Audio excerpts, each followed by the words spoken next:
Hi guys, welcome to Glitch Guru. In this video, we'll show you what to do if you keep getting Snapchat is a camera app error on your iPhone. This usually happens due to a lack of relevant permission.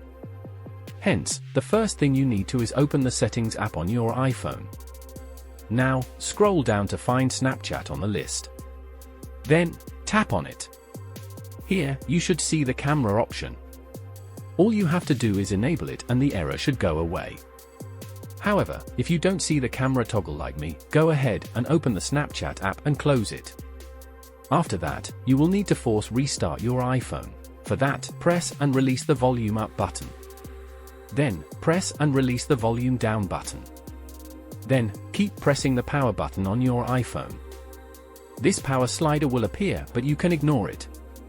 Just keep holding the power button until the Apple logo appears.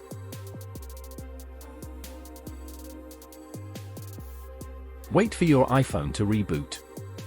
After that, open the Settings app, go to Snapchat and you should see the camera toggle. Go ahead and enable it. Once you do, you should not see any errors. In case you still get errors after this, your best option is to uninstall the Snapchat app from your iPhone and then install it again. Let me know in the comments if this helped and subscribe to Glitch.